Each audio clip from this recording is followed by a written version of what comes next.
নমস্কার বন্ধুরা, আপনারা সবাই নিশ্চয়ই ভালো আছেন। রিঙ্কু রান্নাঘরে আপনাদের সবাইকে স্বাগত।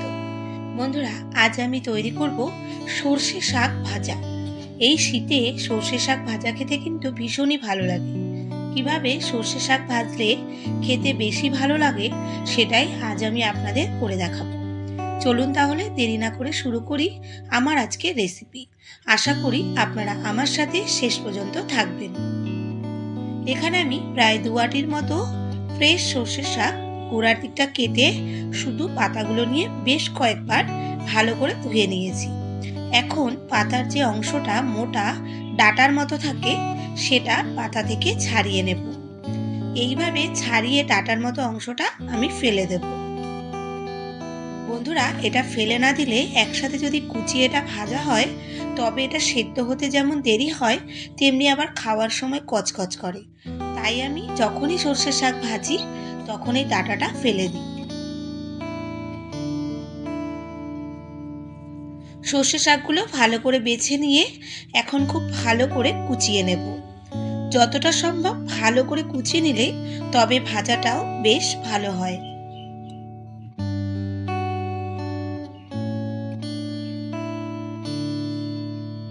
যেহেতু ফ্রেশ সর্ষের শাক তাই কাটতে কিন্তু খুবই মজা লাগছে। খুব সুন্দর করে দেখুন আমি শাকটা কুচিয়ে নিয়েছি, আর সব শাকগুলো আমি একইভাবে কুচিয়ে নিয়েছি। এখন শাকের মধ্যে আমি দেব সামান্য লবণ। লবণ দিয়ে ভালো করে মাখিয়ে তারপর এটা চটকে নেব। এইভাবে চটকাতে চটকাতে একসময় শাকের থেকে অনেকটা জল বেরোবে, সেই জলটা ফেলে দিতে হবে। সর্ষে শাক একটু তিতকুটে হয়, তাই এইভাবে যদি চটকে জলটা ফেলে দিয়ে রান্না করা হয় তবে আর সেই তিতকুটেটা থাকে না। শাকগুলো একদম মুঠোর মধ্যে ধরে নিয়ে তারপরে যতটা সম্ভব জলটা নিংড়ে নিয়েছি। সব শাক আমার একইভাবে জল নিংড়ে নেওয়া হয়ে গেছে। এর সাথে এখন আমি নিয়েছি 1 মুঠো পালং শাক। সর্ষে শাকের সাথে যদি পালং শাক দেওয়া হয় তবে সর্ষে শাকটা কিন্তু ভাজার সময় বেশ মজে যায়। এখন পালং শাকগুলো কুচিয়ে নেব, তবে পালং শাকটা খুব বেশি করে কুচোতে হবে না, একটু বড় বড় করে কুচলেও কোনো অসুবিধা হবে না। পালং শাকটা কুচোনো হয়ে গেছে। এবার গ্যাসে একটা কড়াই বসিয়ে দিয়েছি, আর কড়াই অল্প গরম হলে এতে দিয়েছি 1 টেবিল চামচ সর্ষের তেল। তেল অল্প গরম হলে এতে দিচ্ছি 1 মুঠো চীনাবাদাম। বাদামগুলো এখন হালকা লালচে করে ভেজে নেব, তবে বাদাম ভাজার সময় গ্যাসের ফ্লেমটা কিন্তু লো টু মিডিয়ামের মধ্যেই রাখতে হবে, নইলে বাদামগুলো বেশি পুড়ে যাবে। বাদাম ভেজে নিয়ে একটা প্লেটে নামিয়ে রেখেছি।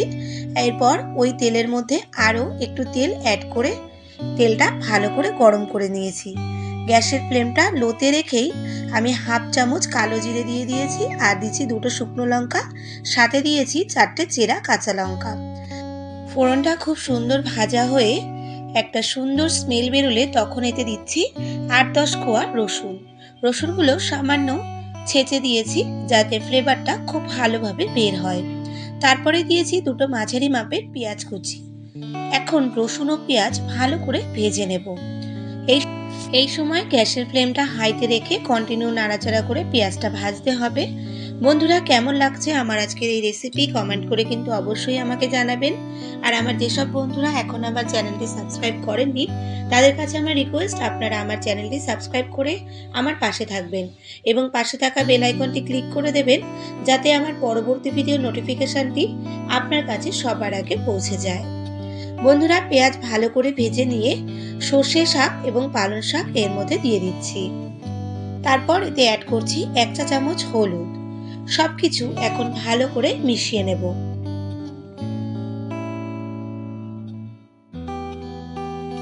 এইভাবে ভালো করে মিশিয়ে নিয়ে ঢাকা চাপা দিয়ে রান্না করব লো ফ্লেমে 7 থেকে 8 মিনিট।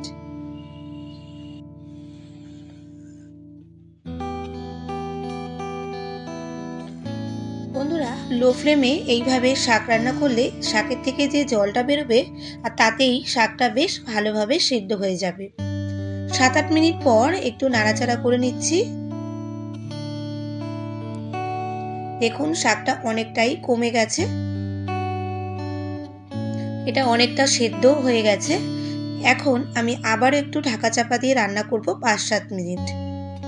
এইভাবে 2-3 বার ঢাকা চাপা দিয়ে শাকটা রান্না করতে হবে, তবেই এই শাক যেমন ভালো সেদ্ধ হবে তেমনি টেস্টও হবে। বন্ধুরা দেখুন শাকটা ভাজতে ভাজতে অনেকটা কমে এসেছে। ভালো করে একবার চেপে চেপে এইভাবে মিশিয়ে নিয়ে আমি শাকটা ভেজে নিয়েছি। এরপর শেষের দিকে আমি গ্যাসের ফ্লেমটা মিডিয়ামে দিয়ে এটা রান্না করব।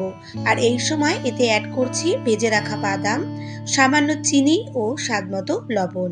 যেহেতু প্রথমে লবণ দিয়ে শাক চটকে নিয়েছিলাম, তাই লবণটা বুঝে এখানে দিতে হবে। আর যে কোনো শাক ভাজা কিংবা যে কোনো শাকের পদে লবণ শেষের দিকে দিলে তবে বেশি হওয়ার চান্স থাকে না। সবকিছু ভালোভাবে মিশিয়ে নিয়ে এতে অ্যাড করছি 1/2 চামচ পোস্ত। পোস্তটা দিয়ে 2-1 মিনিট নাড়াচাড়া করে মিশিয়ে নিলেই তৈরি দুর্দান্ত স্বাদের সর্ষে শাক ভাজা। বন্ধুরা দেখুন, দেখেই মনে হচ্ছে এটা কতটা টেস্টি হয়েছে। সত্যি সত্যি খেতেও কিন্তু ভীষণ ভালো হয়েছে। শীতের দুপুরে গরম গরম ভাতের সাথে এটা জাস্ট ফাটাফাটি লাগে। কেমন লাগলো বন্ধুরা আমার আজকের এই রেসিপি জানাতে কিন্তু একদমই ভুলবেন না। আর ভালো লাগলে একটা লাইক করে দেবেন, সাথে শেয়ার করতে কিন্তু একদমই ভুলবেন না। এখন তাহলে আসি বন্ধুরা, আপনারা সবাই ভালো থাকবেন, সুস্থ থাকবেন। দেখা হচ্ছে খুব শিগগিরই।